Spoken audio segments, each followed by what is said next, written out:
Hello there, welcome back. Now, should the NHS give children drugs to help suppress puberty? For the past 2 days, the Court of Appeal has been considering whether under-16s can give informed consent to medical treatment that delays the onset of puberty.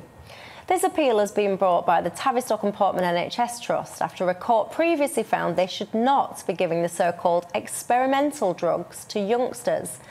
Joining me now to discuss this is Stephanie Davies-Arai, who is a campaigner who has been involved with the case. Stephanie, welcome.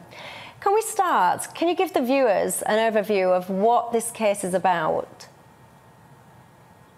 Okay, so a judicial review was brought against the Tavistock for treatment using puberty blockers for children with gender dysphoria.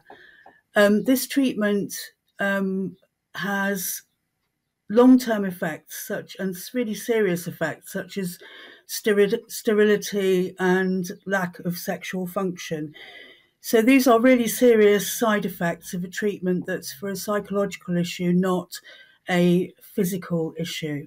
So the use of puberty blockers is unique in this case. They're not licensed for treatment of gender dysphoria to prevent normal puberty from developing. The case was originally brought by Susan Evans, who was a clinical psychiatrist at the Tavistock, who first raised these issues in 2005. So she was the original whistleblower. And then Keira Bell, a young woman of 23, who went on this course of treatment. She first went to the Tavistock at age 16 and was given puberty blockers and cross-sex hormones. And she later went on to have a double mastectomy.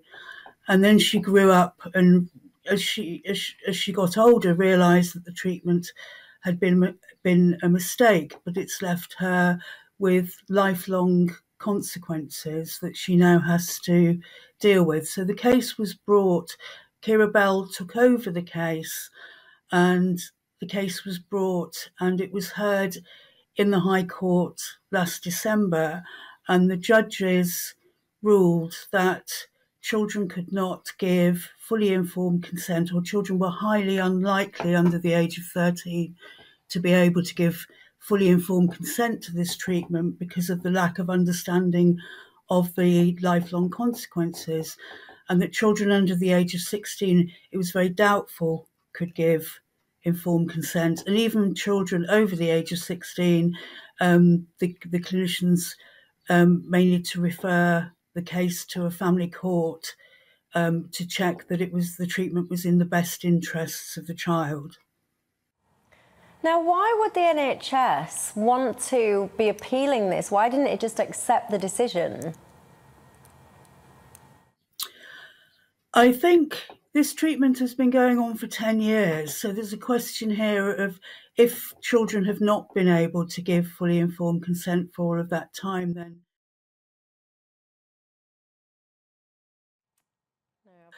but I think once you're defending yourself, you have to keep on defending yourself. I think that the Tavistock Gender Identity Development Service does believe genuinely in the treatment that they're giving to children, but the fact is there is no alternative treatment pathway, and many of these children have underlying mental health issues or traumatic backgrounds. A lot of children there's an overrepresentation of children from the care system, autistic children and teenage girls. So a decade ago, there were about 50 referrals to the Tavistock service, and historically they were mostly boys. And then the sex ratio has changed in the last few years, in 2011 to mostly girls. And now we see 75% of referrals are adolescent girls with, in the majority of cases, underlying health issues. The majority are also lesbians. So there's a question here about gay conversion therapy by changing their sex and therefore sexual orientation when very young, before they've fully grown up and understand their sexual orientation, all the factors that have come to make them feel that they are transgender. And Stephanie, Tavistock will argue that these hormone drugs give children options. Do you not agree with that? I think that, yes, the Tavistock say that, and it's part of the case and part of the appeal, this evidence that puberty blockers give children a time to think. But in fact, the evidence shows that puberty blockers are the first step to a full medical transition. So according to the Tavistock's own study of what they called the early intervention trial, which started in 2010-2011, that 98% of children, once they embark on treatment with puberty blockers, progress to cross-sex hormones with irreversible effects. And children now can go on to puberty blockers at what's called Tanner stage 2 of puberty, where a child might be 10 years old. And because the overwhelming likelihood is that they will stay on the medical pathway once they start, then you get the irreversible effects of infertility, loss of normal sexual function in adulthood, and possible surgical interventions later on. And girls in particular, it will be a double mastectomy. So the effects of cross-sex hormones are irreversible, though. So, for example, a girl will have facial and body hair in the male pattern, facial and body hair for life, a deeper male voice, and those effects can't be reversed. So children, possibly as young as 10, are making decisions about their adult lives that they cannot possibly understand at that age. Wow.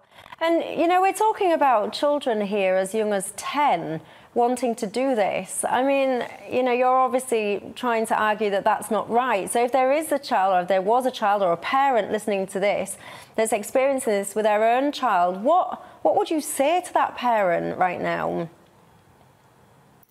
Well, the established global approach to children with gender dysphoria is called watchful waiting, and that doesn't mean do nothing. It means sometimes there would be family therapy, explorations of the issues that may have led to the child's gender dysphoria or gender confusion. I'd say take the focus off gender and encourage the child to take part in activities and think about different things and interests in their lives that are separate from gender. And it may need liaison with the school, that if their child doesn't fit the expected gender stereotypes for their sex, that the school needs to work on preventing bullying of that child because they're different, and to make it as easy as possible for that child to express themselves in whatever the way they wish to and wear whatever they want to, without it being commented on as or pathologized as something that needs medical treatment. No child needs medical treatment for life in order to be their so-called authentic self. So I would say that watchful waiting was the approach that was sensible, because we know that from all of the studies of these children that around 80% will grow out of gender dysphoria during puberty, the puberty that, of course, puberty blockers prevent from happening. So the watchful waiting approach is just allowing children to grow up and mature. And my final question to you, if I may, what is next for this appeal? What are the timelines? When do we expect it to conclude? The judges said today that it will take a little while. We don't know what that means. I would expect that normally it would take a few weeks. So we're waiting now, and dependent on the result, we will see what the next steps are. Stephanie Davies-Arai, thank you very much for joining us and for your time.